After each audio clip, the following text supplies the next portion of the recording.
लगभग 2 दिन पहले आस्था हॉस्पिटल के बाहर हंगामा हुआ था।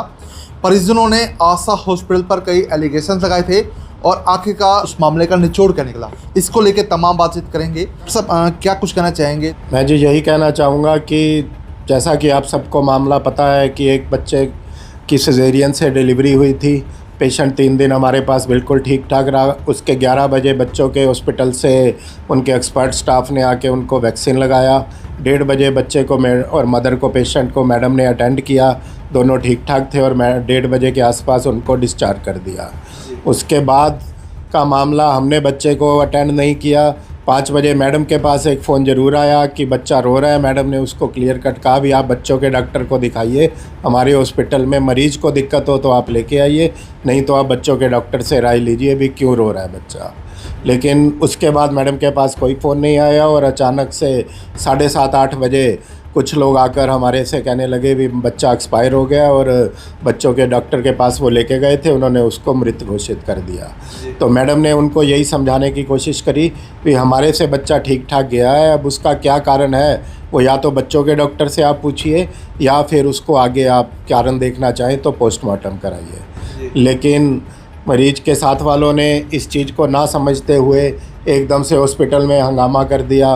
कुछ हद तक थोड़ी बहुत तोड़फोड़ भी हुई, लेकिन हम भी मरीज की मानसिक स्थिति समझते हैं। भी किसी परिवार का अगर कोई बच्चा गया हो तो उनकी थोड़ी सी गुस्सा या थोड़ी सी नाराज़गी तो जायज़ है। लेकिन मैं यही कहना चाहूँगा कि इस पूरे एपिसोड में हॉस्पिटल का या डॉक्टर का या हमारे स्टाफ का कहीं कोई नेगेटिव या कोई रोल नहीं था। हमने दोनों को ठीक ठाक भेजा है। अब घर जाके जैसा कि बच्चों के डॉक्टर बता रहे हैं कि जब उन्होंने सांस की नलकी डाली तो उसमें से दूध निकला। तो बहुत सा कॉमन कारण ये होता है भी बच्चा दूध जो होता है उसको अगर पूरी तरह से वो ना किया जाए, उनको डाइजेस्ट ना किया जाए तो वो सांस की नलकी में जाने का भय रहता है। तो अब एक कारण ये है और अगर इसके अलावा भी और कोई कारण है तो वो हमें पोस्टमार्टम से क्लियर करता। लेकिन मरीज के साथ वालों ने वो चीज़ को ना समझते हुए काफ़ी यहाँ पर हंगामा किया और वो चीज़ हमारे लिए वाकई शोचनीय है कि जब आपका इलाज, आपकी केयर, आपके ट्रीटमेंट में कोई 1% भी कमी है फिर उनका गुस्सा हमारे लिए बिल्कुल जायज़ है। लेकिन अगर हम बिल्कुल सही हैं तो प्लीज़ आप लोग मामले की तह तक पहुंचिए, उसकी सच्चाई क्या है वो देखिए। अगर कहीं हम बिल्कुल हमारी कोई गलती नहीं है तो प्लीज़ हमारे बारे में गलत मत डॉक्टर साहब, पिछले कई दिनों की बात कहें या कई महीनों की बात कहें या कई सालों की बात कहें, हर बार किसी की कोई डेथ होती है तो टारगेट हॉस्पिटल होता है, हंगामा हो जाता है। लेकिन ओवरऑल निचोड़ बाद में कुछ भी निकले, लेकिन कहीं ना कहीं जो है हॉस्पिटल की प्रतिष्ठा पे सवाल जरूर उठता है। देखिए, मैं यही पूरे शहरवासियों को कहना चाहूँगा कि अगर किसी भी परिवार में कोई अचानक मृत्यु हो जाती है या कुछ गंभीर बीमारी आ जाती है तो हम लोग पहले उस मामले की जड़ तक पहुँचे और उसके परिवार के परिजन या उनके मित्र या उनके पड़ोसी किसी भी हॉस्पिटल में हंगामा करने की बजाय पहले ये देखें कि इसमें हॉस्पिटल का वाकई कोई कमी है, कोई नेगेटिव रोल है कि नहीं है। अगर किसी हॉस्पिटल का कोई नेगेटिव रोल आता भी है तो उसके प्रॉपर लीगल चैनल है, आप उनमें जाइए। सीएम विंडो है, सीएमओ सर है, उनको कंप्लेन कीजिए, कोर्ट में जाइए, कंज्यूमर है।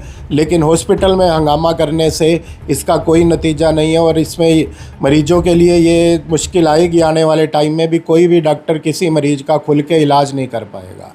कोई भी गंभीर मरीज़ थोड़ा भी आएगा तो लोग उसको कहेंगे कि आप इसको बाहर ले जाइए, क्योंकि हर डॉक्टर के दिमाग में ये डर बैठा हुआ है कि अगर किसी मरीज़ को कुछ हो गया तो उसके साथ वाले हॉस्पिटल में हंगामा ना कर दें। देखिए जी, एक बार तो हमारे लिए, मैंने जैसे कहा कि बड़ा शौकनीय है कि इतनी सब बढ़िया इलाज, बढ़िया कोशिश, मेरे पास जो चीज़ के डॉक्टर है वो हर तरह से इमरजेंसी फैसिलिटी और हर सीरियस मरीजों को टैकल करने के लिए बैकअप हम अपने आप को प्रेजेंट करते हैं। और इस चीज़ के लिए मैं कई बार आप लोगों के साथ भी ये बातें शेयर कर चुका हूँ। लेकिन अगर आप इस एपिसोड पे हमें इतना हमारी नेम फेम ख़राब करने वाली बात या बदनामी वाली बात रहेगी तो आगे से हमें भी हर मरीज़ सोच के लेना पड़ेगा कि हम इसका इलाज करें कि ना करें। तो आने वाले टाइम में कोई ऐसा प्रयास किया जाएगा आईएमए के साथ मिलकर ताकि हॉस्पिटल की प्रतिष्ठा पे कम से कम सवाल ना उठे? जी, मैंने अपने आईएमए कलीग और अपने फ्रेंड से यही डिस्कस किया है भी एक प्रोटोकॉल बने कि किसी भी हॉस्पिटल में कुछ अनफॉर्चुनेट होती है तो उस चीज़ की एक हम अपना एक बोर्ड बनाए, कमेटी बनाए और उस चीज़ के ऊपर हम अपना ओपिनियन दें, लेकिन हंगामा करना उस चीज़ का कोई भी हल नहीं है।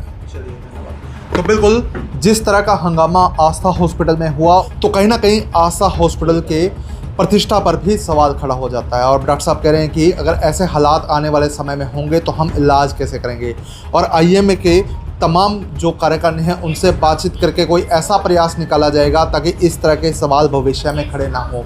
तो वीडियो को शेयर कर दीजिए ताकि अधिक से अधिक लोगों तक तमाम जानकारी पहुँचे। बहुत बहुत धन्यवाद।